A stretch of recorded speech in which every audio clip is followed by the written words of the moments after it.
Good morning, everyone. Lots going on as usual. Today's Tuesday, October 7th, 2025, and Mark Carney is going to meet with Trump today. My prediction is bad news. I've heard rumblings that the USMCA may not be renewed, and Carney is going to be given a choice. Either Canada gets nothing or they could become the 51st state.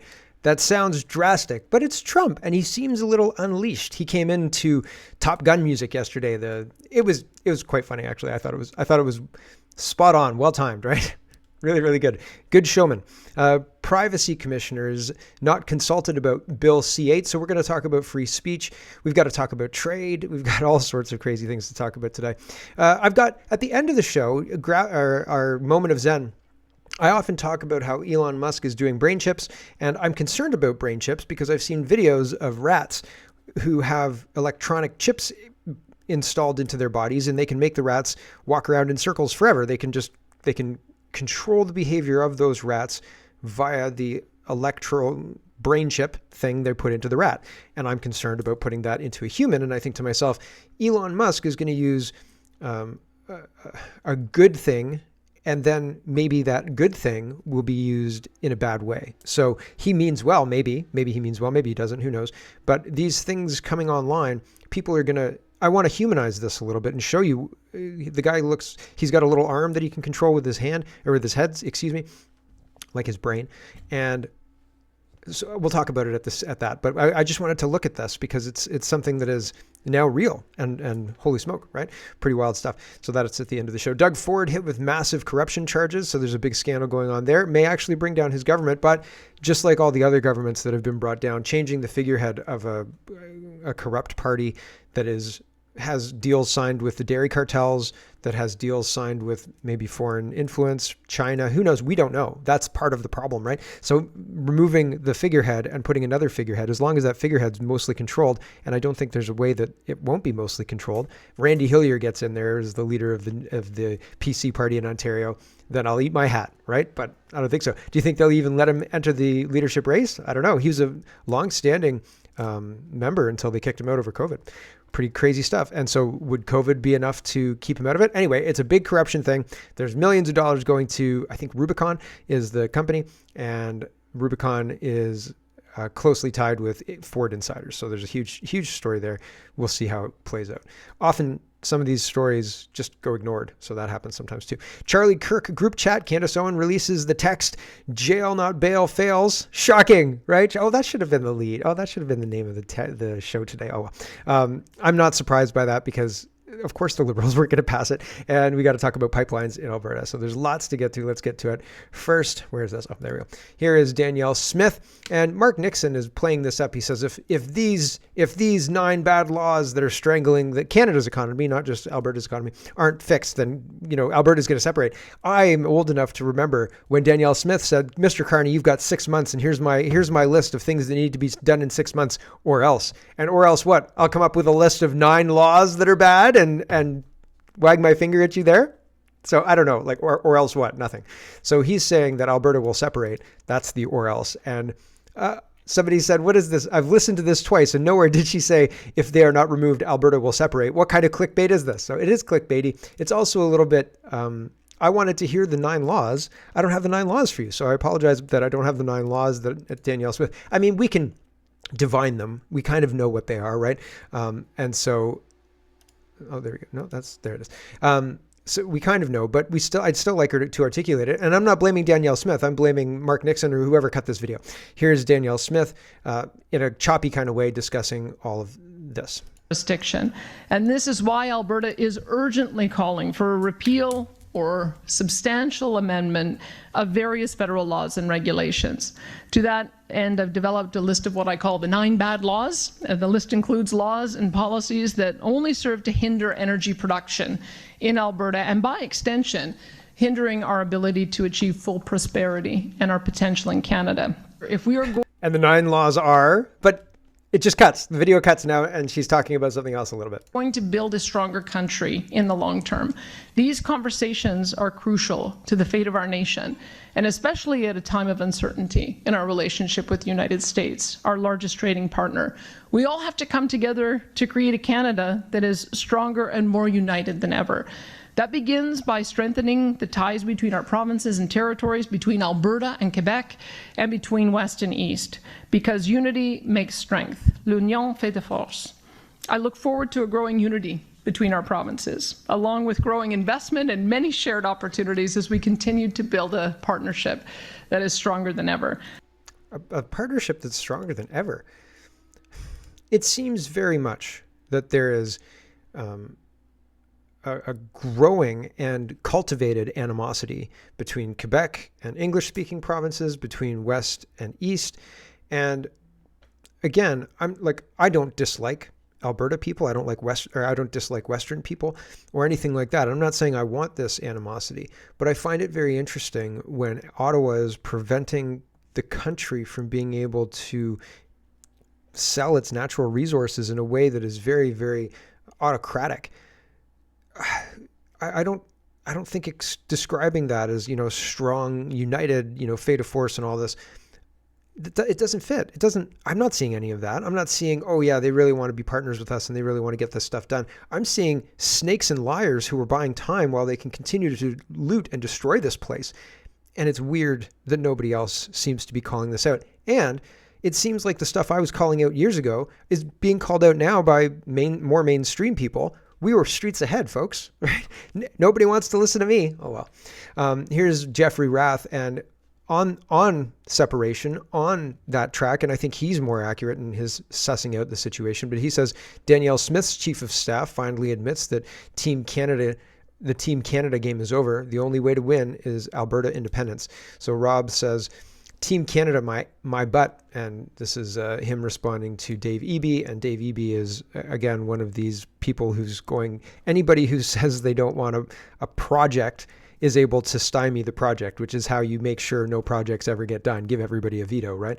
Anyway, Rob is responding to Dave Eby, and he says, Team Canada, my butt. Your comments, Premier, present far more of a threat to national unity than Donald Trump ever has been.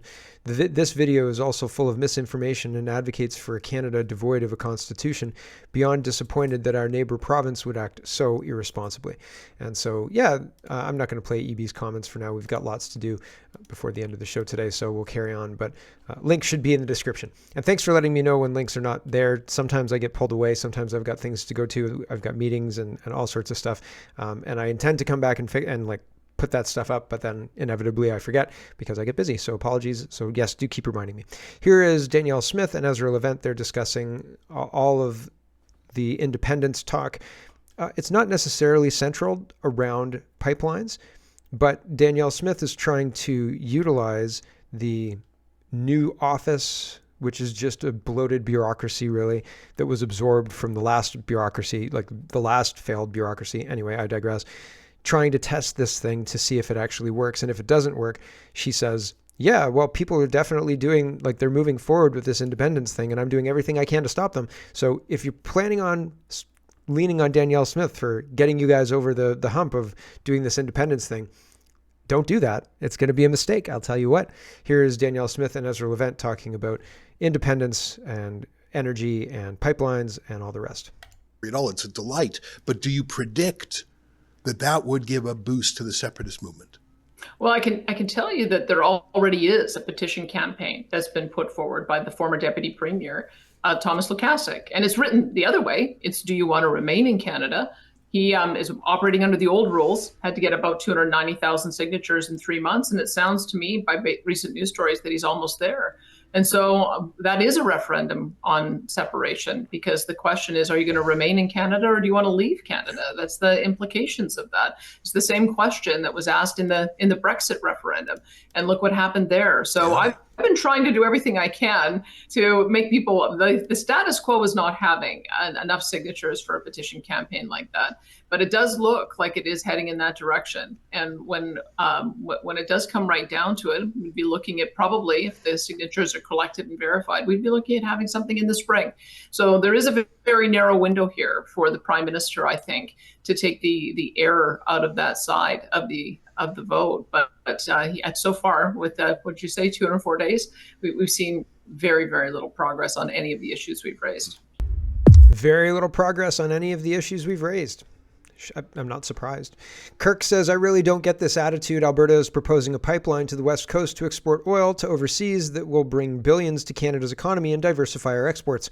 Both things that the Liberal government claims it wants to do, but are acting like it's not in the national best interest, and it's an Alberta thing. Minister of Energy, Tim Hodgson, says if Alberta wants to be a proponent for a pipeline, that's their right to do so. They need to meet 5 criteria. When they will bring the project forward, we will take a look at it, and they look at where they are and evaluate it as any other project. Tanker ban, it's a hypothetical question. Why not be proactive and part of the solution? They know their red tape is what stands in the way and will not bring any confidence to the private sector. That's the plan. That's fundamentally the point. They don't want this thing to be fast-tracked. They don't want this stuff to happen. So they'll do everything that they have to do by law, but they won't help it on its way, and they'll publicly express doubts about its success. They won't do anything to lift a finger to preventatively clear the way for the tanker ban or anything like that. None of those things. And in doing so, signals to the private sector, you shouldn't have confidence here. There's no help from us. So you're on your own if you do this. If you decide to do this, it's your legal right, but yeah, no, whatever, right? Scary. Here is Real Mr. Bench, and he says, finally seeing reporters push back on how the Liberals spend Canadian tax dollars. This is over here. This should be in here. So we'll look at that in a minute. Sorry, I want to stay focused on oil and gas. Mark Carney has successfully implemented a debt measurement plan for Canada. This was rejected by England a year ago. We're going to be going into this in a minute, so we'll just talk about this. This method counts infrastructure like roads as assets, and ultimately it allows the government to borrow more money. And so the UK rejected this, and I think that's a big deal. And instead of genuinely building, like Donald Trump is signing deals with companies, billion-dollar deals with companies, and that's creating jobs, and there's all sorts of economic activity with that. And what Mark Carney is doing is cooking our books, and it's not even close to the same thing. It doesn't create jobs. It doesn't do anything that is really beneficial to the country. It enables him to continue spending money, and basically it's taking our assets and using those assets to secure the loan. And that's concerning, right? That's super concerning, because what happens if you go bankrupt? Then all those roads and everything are not ours anymore, because that was the collateral for all that money that they're borrowing, right? That's not great. Mark Nixon says, so they're stopping the pipelines, they're increasing the money that they're borrowing, and overall, that's going to be a net negative for Canada and Canada's economy. This lady, Mark Nixon says, Heather Exner-Pirot just dropped Truth in Parliament. 2030 emissions plan has devastated Canada's economy. Climate policies have made us weaker and poorer and dependent on the United States. We're definitely dependent on the United States. I think we'll understand just how dependent we are on the United States in short order after Mark Carney's meeting with Trump today or tomorrow. I don't know when the readouts and all the rest come out, and I don't know if they're talking business today or tomorrow. So we'll find out. But shortly, we'll find out what this whole thing was about. Or maybe they'll try and keep it under wraps for a little while so the economy doesn't tank in short order. Anyway, here's this about oil and gas. Thank you, committee members, for the opportunity to speak to you today. The Government of Canada once described its 2030 emissions reduction plan as presenting an ambitious and achievable roadmap. It was half right. The plan was ambitious, but it will not be achieved. It is hampering the Canadian economy just the same. The previous Liberal government made achieving climate targets the centerpiece of its policy agenda. The economy and national security took a back seat. That policy preference has had far-reaching implications, and Canada has gotten poorer and weaker. The government has now committed to meeting higher NATO spending targets, becoming an energy superpower, and becoming the fastest-growing economy in the G7. None of these goals are compatible with the 2030 emissions reduction plan. In polling from Abacus this past weekend, when asked what the top issues facing Canada are, climate change and environment had fallen to 9th. The cost of living, the economy, housing affordability, and unemployment preoccupy Canadians' thoughts. I still want to believe a clean environment and strong economy can go hand in hand, but I'm certain a strong economy and the emissions reduction plan cannot. Rather, the emissions reduction plan has unleashed what I call the 4 horsemen of the Canadian economy. First, the clean electricity regulations have driven up electricity costs to record levels. It has also made it harder to build adequate power generation in Canada at a time when AI demand is skyrocketing. Not only are we missing out on a generational outlay of private capital in I'm skeptical about the claims of AI needing all of this electricity. I'm very skeptical. They're going to do something here. We've been told one story, and it started with 5 gigawatts or something like that. We need 5 gigawatts for the power for AI, and now it's 15, 17 gigawatts. I saw it's pretty soon we'll need 66 gigawatts, right? And then more, right? All of this symbology will be around it, but it's just one of those things that there's something hinky about this, and the demands keep rising, and I'm I've got suspicious eyebrows. We'll finish a bit more of this. I think I'm going to go to a 2-minute mark. Hundreds of billions of dollars, but we are rendering ourselves more and more dependent on the United States for what is clearly a strategic capability. Second, the EV mandate is pushing against the tide of consumer preference and is totally detached from market realities. Even before the auto industry faced uncertainty and disruption from American tariffs, the EV mandate was adding pressure and costs and impeding their competitiveness. Now, with the tariffs in place, the mandate is an existential threat. We'll leave it there. Tariffs in place, mandates an existential threat. Wait till later on today. Desiree says Germany is waking up. Net zero is economic suicide. That's what she was saying, just taking a little bit longer to say it. This is a German article, and we'll actually talk about the German economy as well. Here's Laurie Goldstein. He says, program note to Prime Minister Mark Carney, you can't eliminate the deficit by calling it another name. And that is really their plan. That's their whole plan. Roman Baber says he's going to do it. I warned in my inaugural address that Mark Carney is going to cook Canada's books. He will, in fact, split capital and operations spending. My heart breaks for our nation. Here's National Post reporting on it. Federal budgets will now be tabled in the fall, split capital and operational spending. And so people are explaining what's going on here, but Roman Baber's talking about it. But I think we have a good idea of what they're doing. And here is another CPC. Oh, this is Champagne, and these two are going back and forth talking about how you can't take out operational capital from the budget and pretend that it's not spending, because it is spending. And if you do that, the financial regulation agencies are going to be really upset at you. Like, they're going to really be upset at you. And so here's just back and forth. It's 2 minutes long. I don't know if it's worthwhile watching all of it. I'll stop it in an ebb. Here we go. Like you said in your statement, you want to make operational spending whatever that is, and balance it in 3 years. The Mark Carney, the Prime Minister, tried this failed experiment in the UK last year. It failed horribly, and now you guys are trying to try the same accounting trick here in Canada. When at the end of the day, the bottom line is still the bottom line. I'll quote the PBO and what he's saying for your claims about splitting it between operating and capital costs. The PBO said, we haven't seen a clear definition of what would fall into capital and would fall into operating.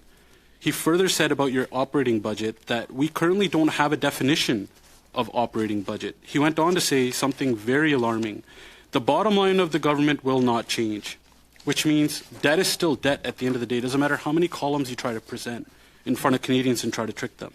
He went on to say the international public sector standards that everyone uses to measure the deficit and levels of debt will not change.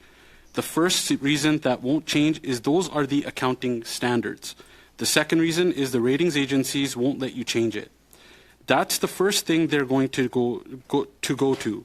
And if they have a sniff that somehow there's a change in presentation, you bet your boots that we're going to be paying more for debt pretty quickly. So you guys are going to try the same failed experiment that Mark Carney advised the UK government on just last year. So are you guys going to be cooking the books, trying to trick Canadians with these tricky accounting practices, or both? I think, Madam Chair, it's irresponsible for a member of Parliament to use language like that. I will say that. It's irresponsible. That's what we call a pivot. That's what we call dodging a question. He doesn't answer the question, and they never answer questions. Here, let's see if he actually tries to answer it after he says you shouldn't say things that are misleading. How is that misleading? Because the member knows full well that we're not replacing anything, we're adding. This is a new lens for people at home to understand. Would the minister agree debt is debt? Madam Chair, I'm happy to listen to his question, but if I'm not allowed to respond to the same time, I've been a minister for quite some time in this House.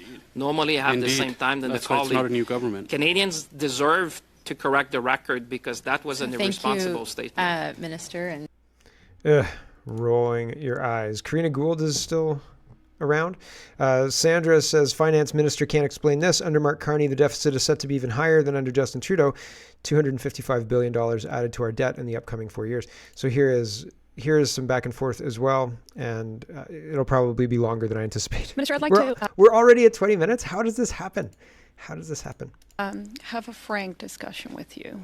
Just simple questions, simple answers. You say you want to change how you budget. And I have to ask myself, why not change your reckless spending instead? Because if I can say to my husband, buying too many purses is an investment, but that doesn't change the fact that it is irresponsible.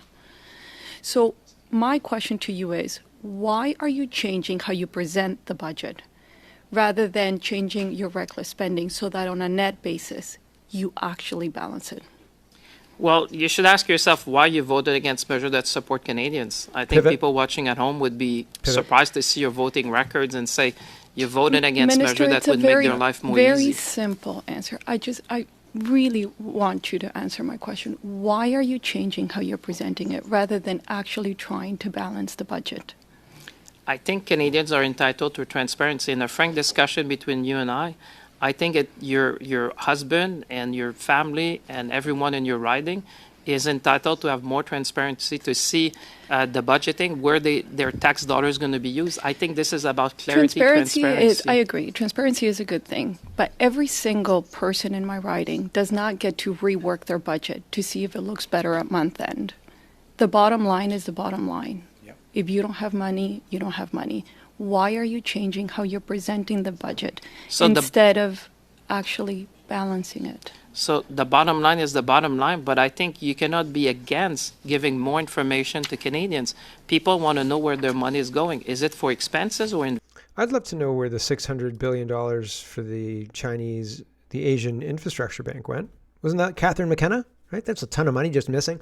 I would love to know where all that kind of money is. I like transparency, but cooking the books is not transparency, and pretending that investments are not spending is dishonest, right? Dishonest. Holly Doan says investigation of contracting at GC Indigenous. Which one is this?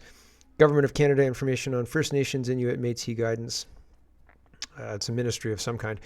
Minister Mandy Gull Masti, and she is the Minister of Indigenous Services Department, confirms widespread irregularities. Verification was, quote, missing for 2/3 of audited suppliers who claimed Indigenous heritage in seeking preferential contracts. Yikes. No oversight, no checks and balances, no nothing. Here is how well our economy is doing. Gov.exe says Hudson Bay laid off 9,300 workers. Exxon, if you ever wanted to do your Christmas shopping early, Hudson Bay, what was it? Hudson Bay? Oh, the one in the Cambridge Center. They always had their Christmas stuff out October 1st. I always thought that's early. I don't even see Halloween stuff out yet. Anyway, ExxonMobil laid off 1,000 workers. Bell Canada laid off 1,200 workers. Imperial Oil laid off 900 workers. Canadian Tire laid off 800 workers. Now, I don't know how many of these workers were replaced by Lima workers or foreign workers. And again, indeed, I don't know how many of these jobs were shipped to the United States and or replaced with Chinese workers or you know what, I don't know. So take it all with a grain of salt. But anyway, Starbucks laid off 250 workers. Ericsson laid off 100 workers. Investia laid off 100 workers. Stellantis is laying off thousands of workers. Chevron is laying off hundreds of workers. They're going to the U.S. Conoco Phillips is laying off hundreds of workers. TD Bank is laying off hundreds of workers. Indigo is laying off hundreds of workers. Rogers Media is laying off hundreds of workers. Microsoft is laying off hundreds of workers. Look at all the jobs we're creating, say the Liberals. We're going to keep building Canada strong. And they're destroying the place. And it's very obvious they're destroying the place. Here's an economic chart from Germany as well. And it's the same kind of economic destruction. We're doing this to ourselves through bad policies. It's happening across the West. They're not going to stop unless somebody stops them. Who will stop them? Not Doug Ford. He's busy. Desiree says, more dismal economic news from Germany. Factory orders dropped again. Germany repeal net zero and your nuclear ban. And Warren says, when Germany shut down all their nuclear power plants, didn't they render them inoperable to make sure they couldn't be started back up again? Yes. A demolishing policy. Beyond crazy. Yes. Yes. They're salting the fields as they leave, right? And that's not great. Here is Champagne. finally seeing reporters push back. He's saying we're going to have a balanced budget. And the reporter says, balance to what? Like, what's the anchor you're balancing to?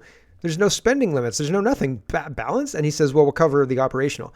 I don't even think we're going to do that. Plan to show fiscal restraint in this budget amid massive spending pressures? Well, I think the first thing is that what we're announcing today is a step in the right direction. You know, our objective is to spend less so we can invest more. We've been very clear to Canadians that we will balance the operating budget over the next 3 years by 28, 29. Well, the operating budget will be balanced.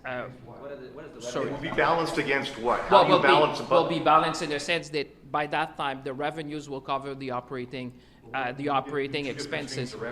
Sorry. You don't get two different streams of revenue. No, but that's what I'm saying. What we're doing today is to help you in a way because you'll have more clarity, more transparency.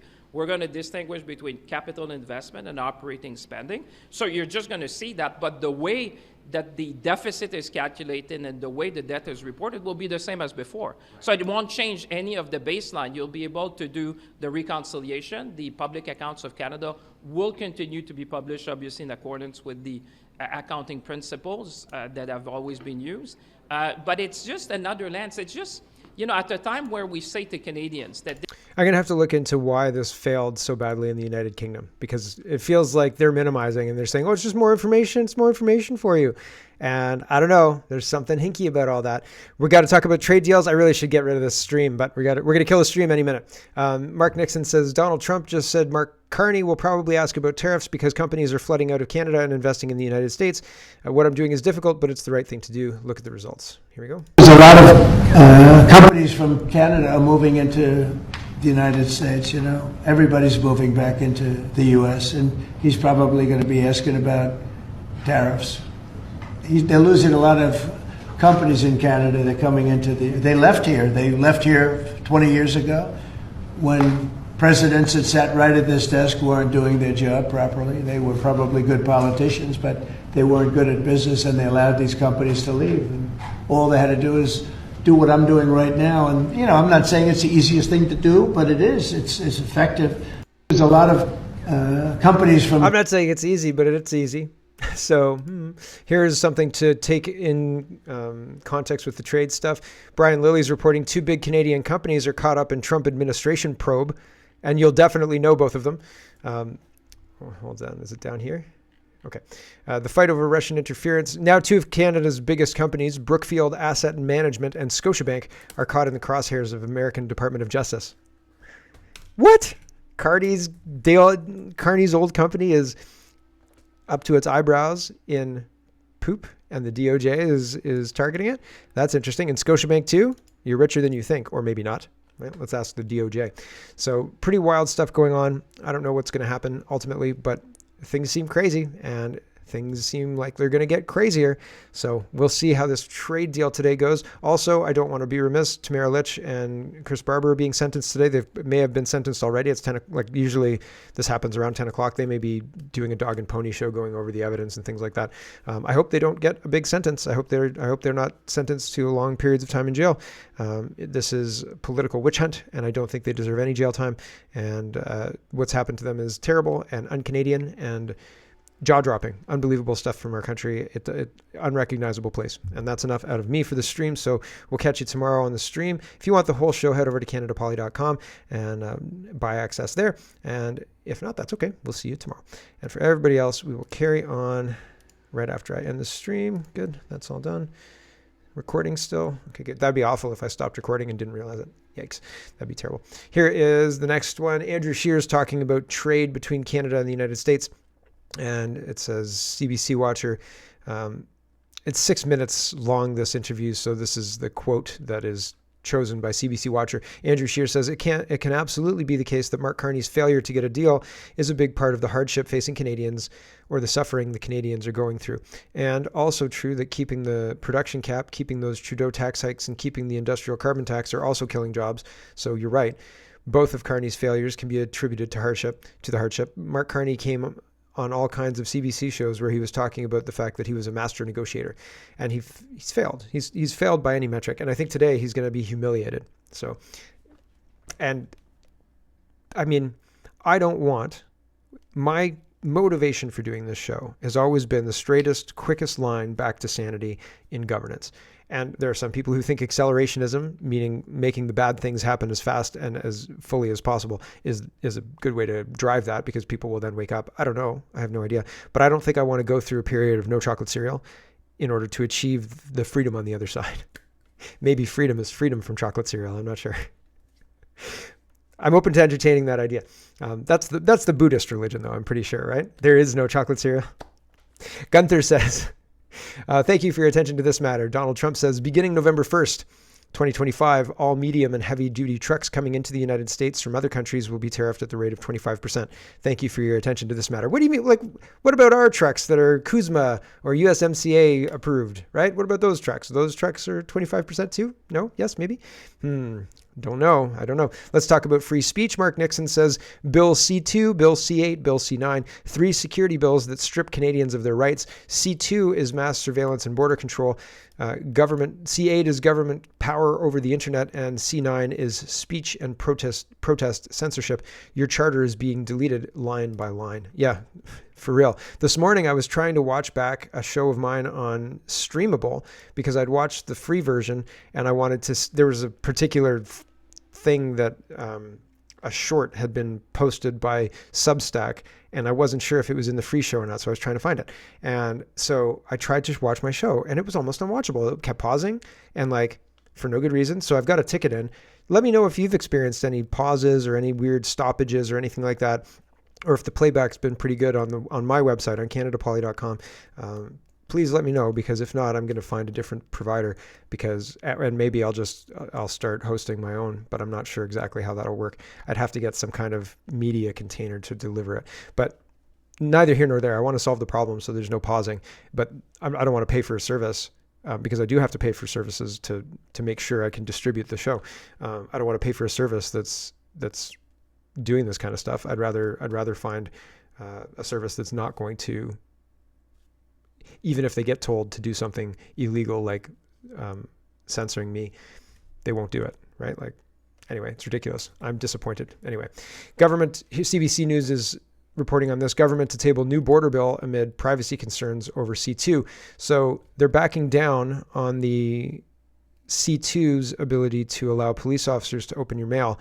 And I think that's interesting. Like that's a step in the right direction, but certainly we're not out of the woods yet. Like, things are so much worse than people should tolerate that it's hard to articulate how much worse it is. Here is the CBC reporting on this. 4 sources said that the government is poised to introduce a second bill, paving the way for the government's proposed border security measures to pass through Parliament without the controversial clauses that allowed Canada Post to open mail and law enforcement to access some digital data.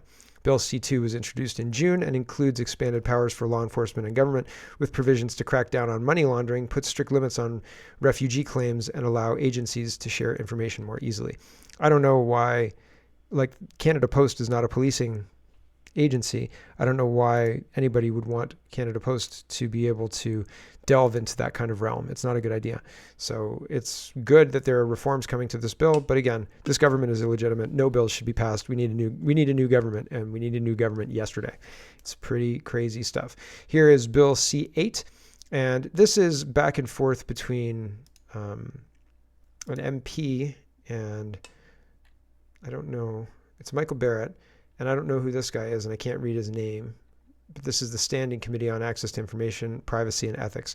And Barrett says, secret, warrantless, dangerous. Bill C8 gives Liberal ministers power to seize your personal data and cut your internet without a warrant, but gag you with a gag order so you can't talk about it.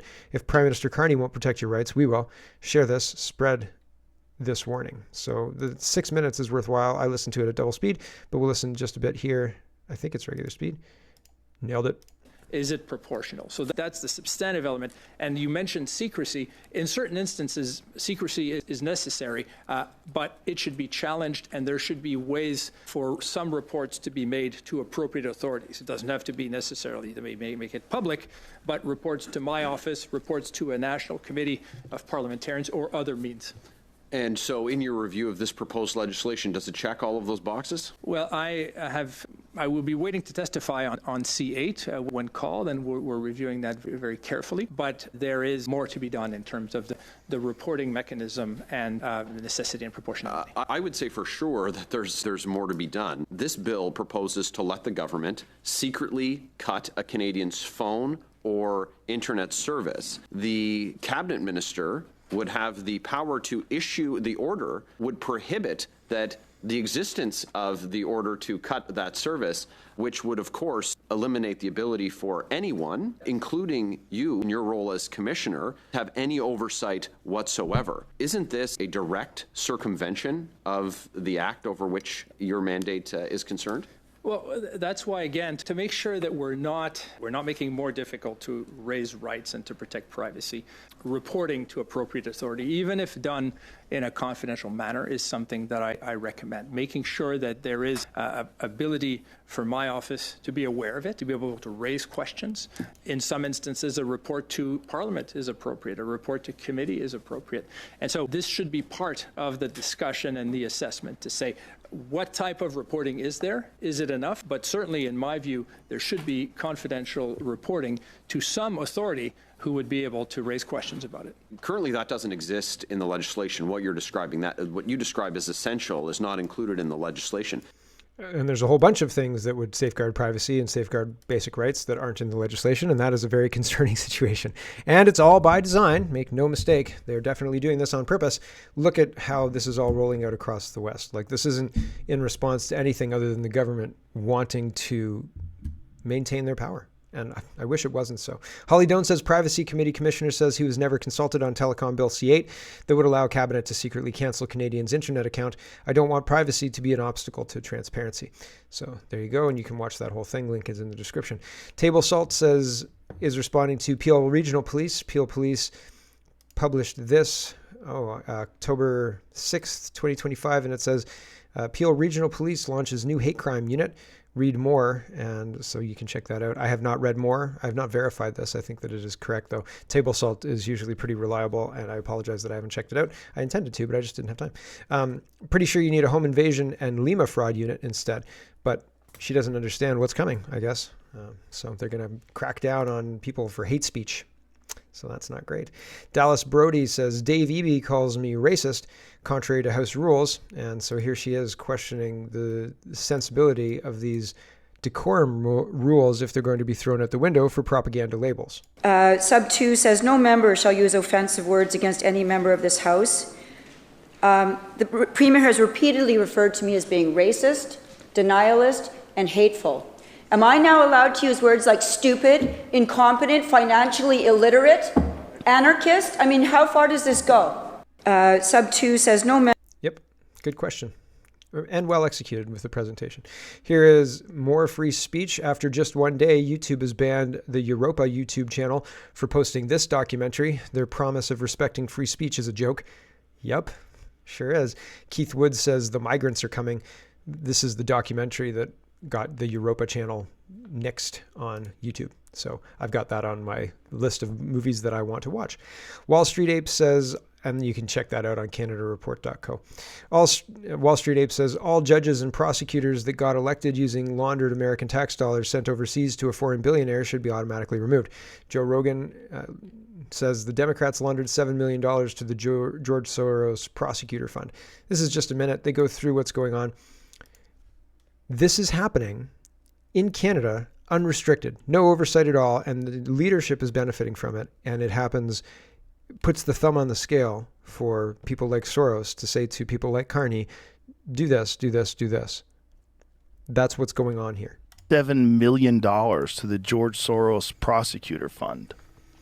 So our own government is funding this left-wing lunatic who is hiring the most insane prosecutors who are letting people out of jail who commit violent crimes. And that's exactly how this racket worked, is that the ability to tax the American public and then effectively get us to pay for being propagandized, for being surveilled, that's the game. And I don't know what era we currently live in. Obviously, there's a lot that's confusing about what the Trump administration is up to, but I don't think any reasonable person could be unhappy that we are exiting that era. I'm going to read off some of the things that this guy, Kennecoda the Great, on Twitter listed.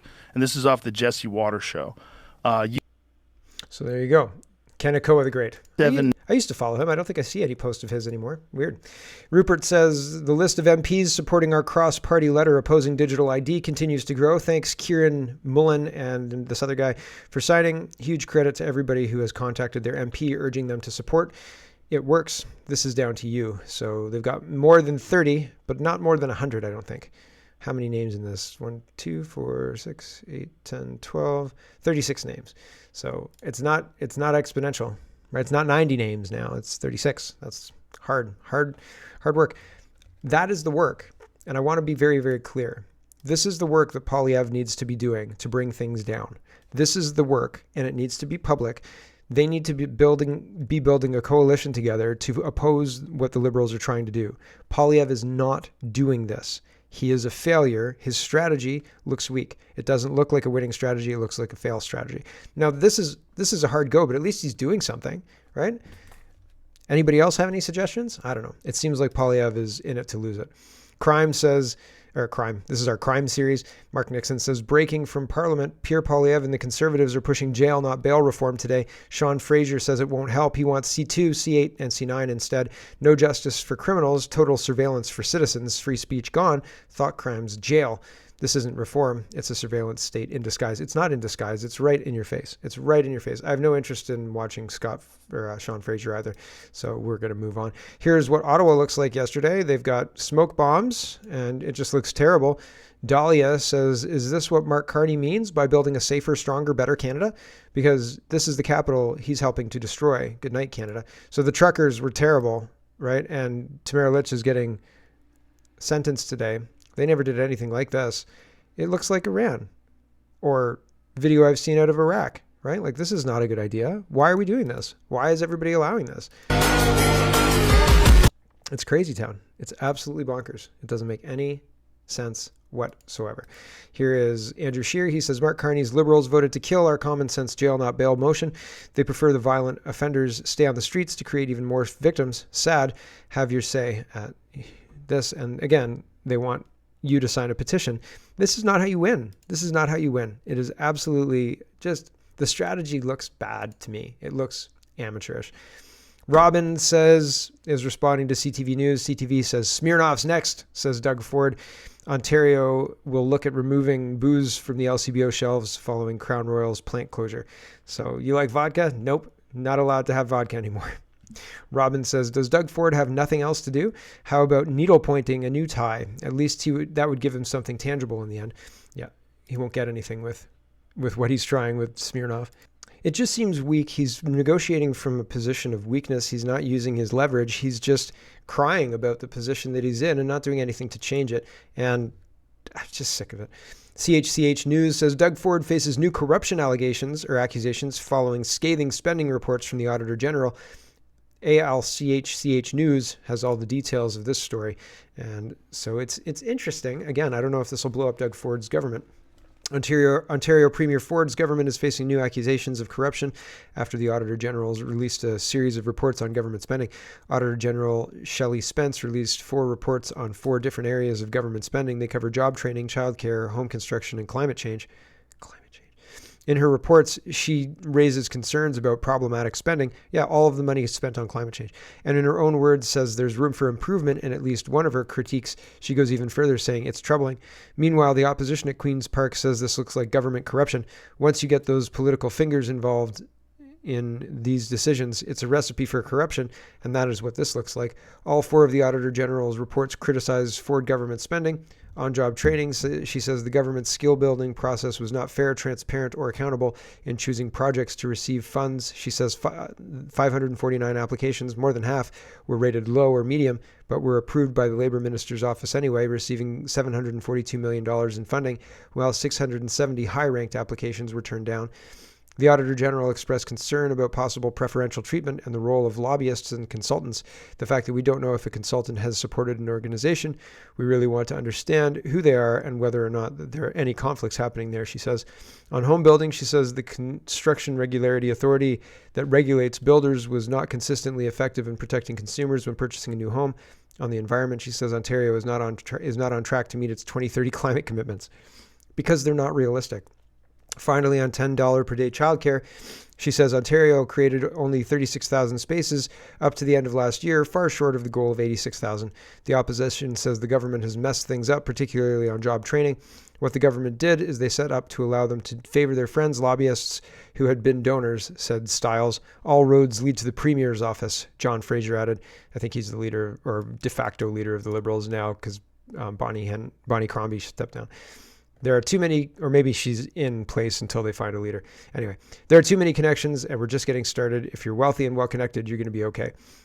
So there's very little sniff on the spin that I saw. They were going very, very hard at Corey. I think his name is Corey L or something like that.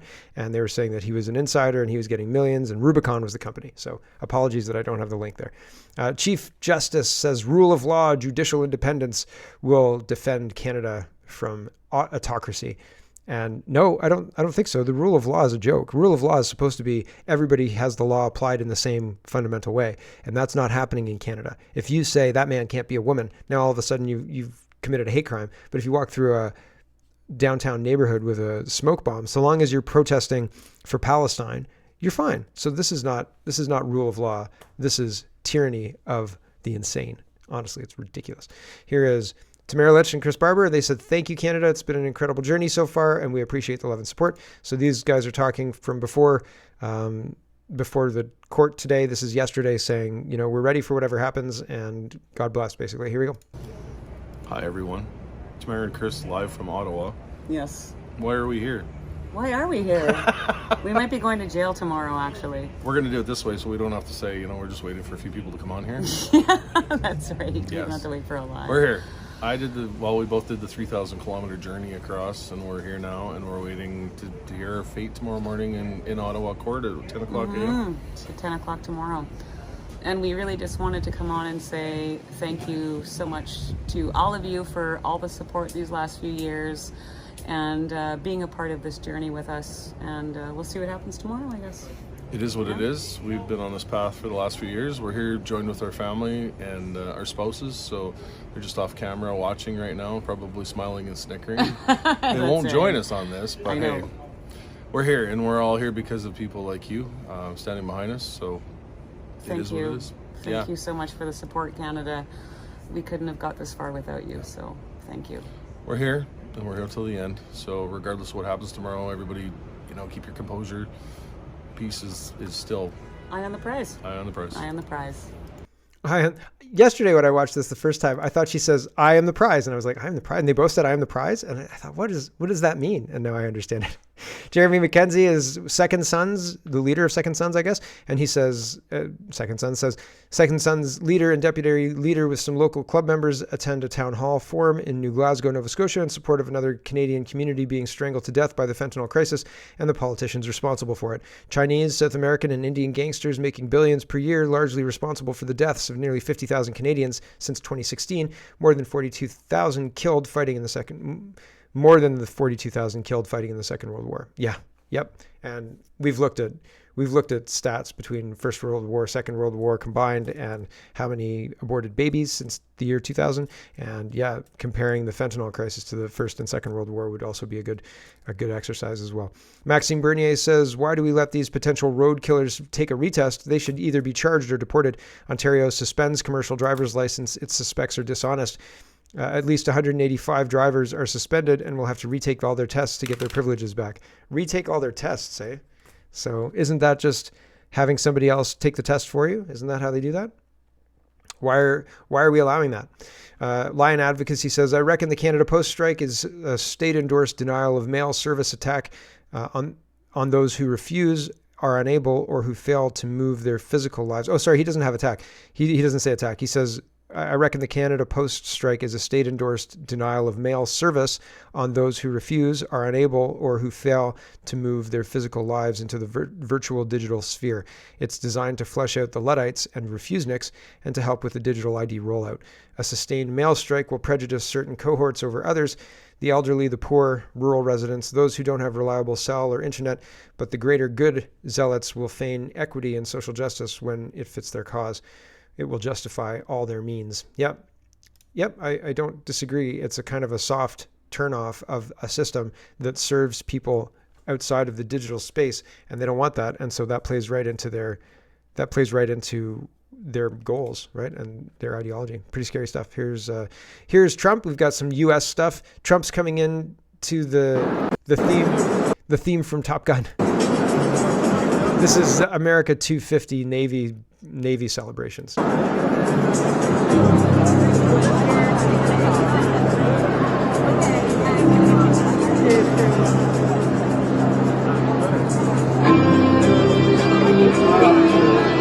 know. 54, right?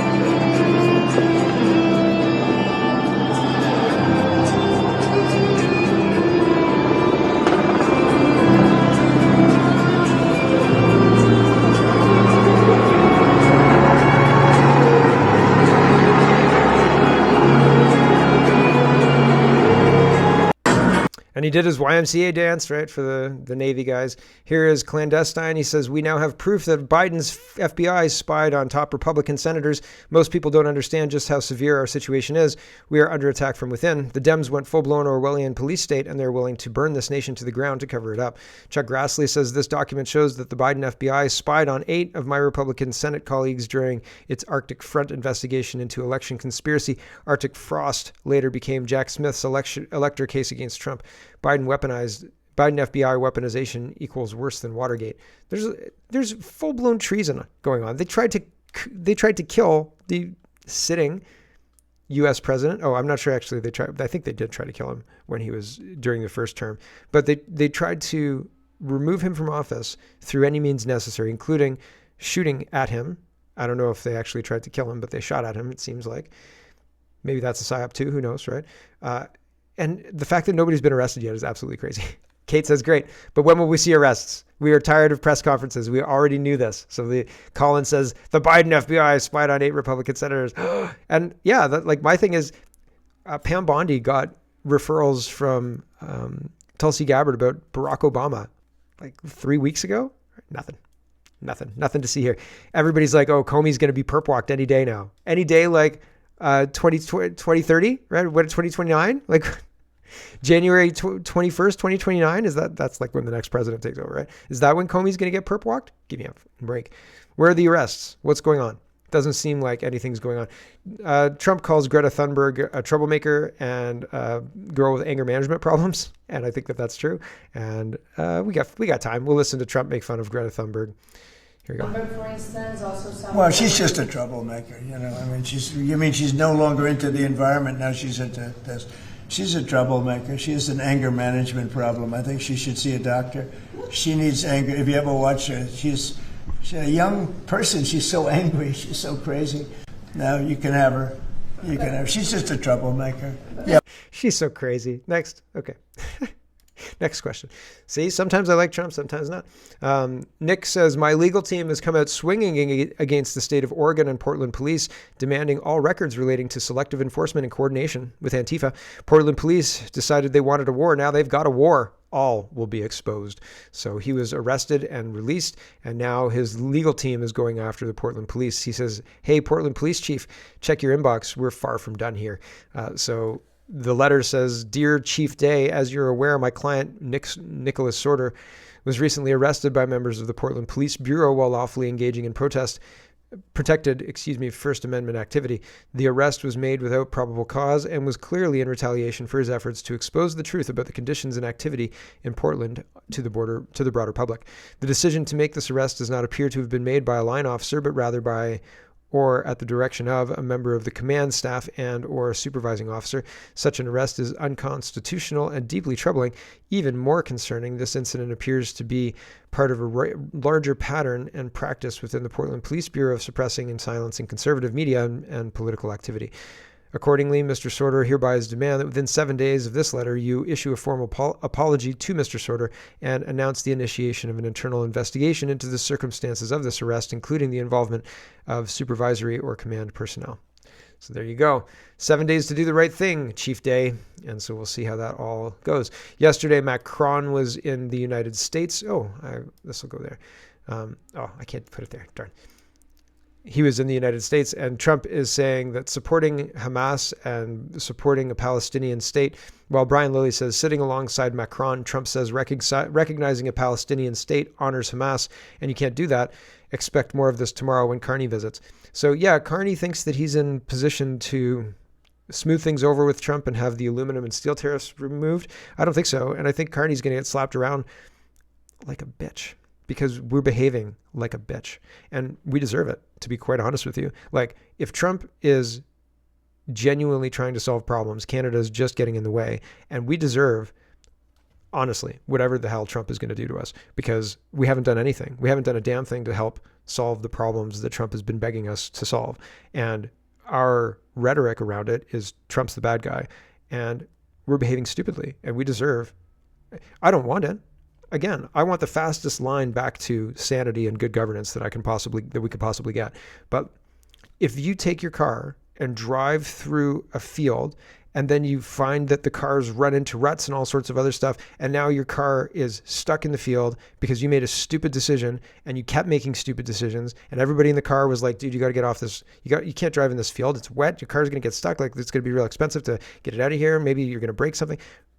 We've ignored everything. We've ignored everything. Said, F you. We've done donuts in the field, and the farmer's not going to help us. The farmer's pissed at us. The car's broken. We deserve it, right? We deserve it. We're idiot kids who allowed idiot communists to drive the fucking car, and now we have a consequence. And I don't think I want the consequence, but there's nothing I can do about it. So I'm not relishing in it. I'm just saying we effed around, and now we're finding out. And the person who's going to be blamed for this is Trump. The rhetoric around how this all went down is going to be Trump's lying and Mark's lying. And what happened is actually this, and our economy is really strong, and don't worry about it. And we're going to pivot to Europe, and don't worry about it. And they're going to watch us go into a deep depression. Nobody's going to lift a finger to stop it. And this is all part of the plan. And I wish it wasn't so. And I don't think we deserve all that, because this is an attack against us, but we're not doing anything to stop it. And so that's frustrating to watch. So I don't want what's going to happen to us, but my prediction is that Trump is going to grab us by the scruff of the collar and just slap us around for a good 10 minutes. And then he's going to just walk away because he can't.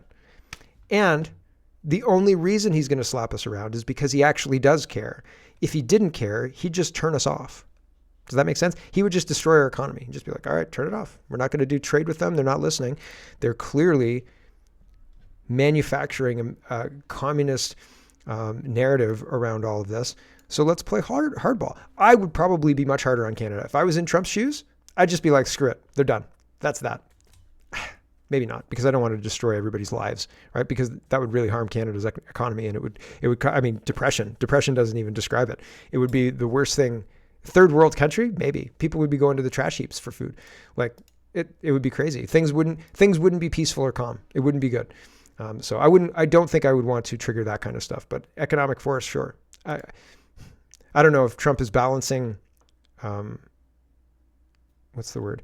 If he's balancing compassion with economic force, or if he's just looking at it like, if I don't do something, these people are going to be under communism for the next 80 years. I don't know. I really genuinely don't know.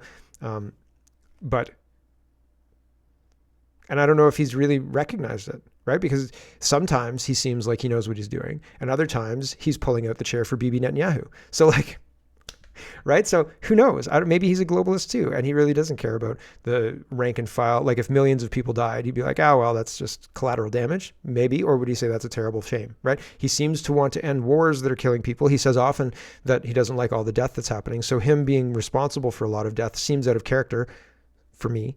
for him, right? For me to think that he would want that. So I don't necessarily think that that's true, but it's much more complicated than just shutting off Canada. And I understand that. I'm just frustrated because our politicians refuse to listen to sense and refuse to listen to, like, you're going to lose. You are a small train. They are a big train. And when you run into this big train, it's going to just derail you and destroy you and carry on. It's not even going to really notice you. Like, that's the problem we face. And they don't seem to care. And that's really weird. Here's Christian. It's not weird because I understand what's going on, but it's weird that nobody's responding to it. People are saying, "Oh, we've got to make changes," while not making any changes at all. Christian says, after the Trump administration designated Rose City Antifa as a terrorist group, I can now reveal that its founder has resurfaced in Varberg, Sweden. Earlier this morning, I approached Jonathan Victorin for comment on the designation and whether he fears prosecution. And so these guys have deep pockets. These people are foreign people who are being brought into the country and being supported by dark money outside of the country. And how does that even work, right? How are these people supported? And he's run to Sweden because he's worried that he's going to be arrested. But what happens after Trump when all of his policies are watered down or extremely weak, right? Darth Powell says, breaking news, U.S. government has directed colleges to limit international students to 15% of the total enrollment, with no more than 5% from any single country. So that's interesting. Maybe it'll help. Maybe it won't. This guy's talking about how he wouldn't be surprised if people had instructions, like our leaders had instructions, to destroy the economy, destroy the countries that they represent. So do you think someone has more power and controls the Prime Minister? I would be very surprised if there wasn't higher power. I mean, we all know the funding that these parties need to keep going. So the people that are funding these parties have undue influence over our MPs. I think it's getting worse because the people that we put in power, I think they are under orders to actually destroy this country. Who would want to make this country worse? People who like to have control over human beings, psychopaths. And I think if they destroy the country enough, there'll be people begging for help from their government. And I think that's probably when you'll see initiatives like the central bank digital currencies being thrust upon the population as the way to save us, because people won't accept those kind of things under normal circumstances. Yet in times of emergencies, people will accept all sorts of nonsense, as we saw in 2020. So do you think someone has more power and controls the Prime Minister? And so all of this is a carefully orchestrated dance, right? This is something I wanted to mention. So was Macron visiting with Trump, or were there meetings in Paris, or both? Explosions close to where Macron and other government officials are meeting in Paris. This is from October 7th, so this is today.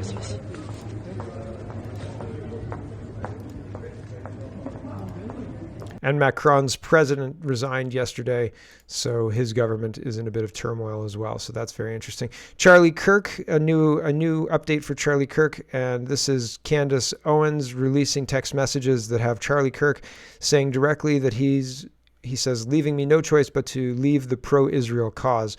And this is apparently 48 hours before he was killed. Here's Candace breaking it down.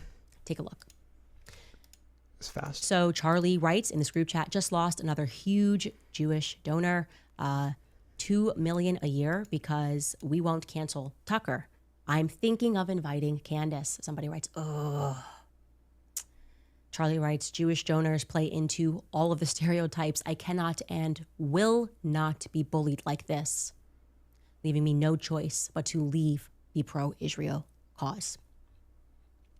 And somebody writes, a donor writes, please do not invite Candace. That might feel good short term, but it's not good long term, in my opinion. Like all groups, you're going to get a wide variety of opinions. That nasty free will thing that God bestowed on us makes life frustrating at times after the dust settles a bit, maybe.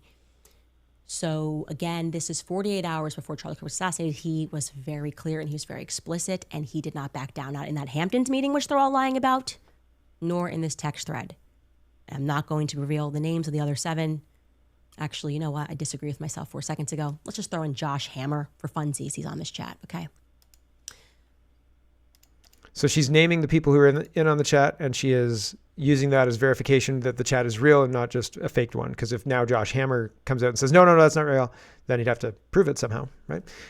Anyway, it's very, very interesting. I don't necessarily believe Candace Owens' version of things, but there are a lot of people who are trying to make you think that Candace Owens is crazy and she's lost her mind and so on and so forth. And she just keeps saying, I'm asking these questions because these questions need good answers, and they right now don't have very good answers. And so, man, I'm in that boat. 8 days a week, baby. That's enough out of me. Thanks for watching, everybody. Thanks for your support. Have a wonderful, wonderful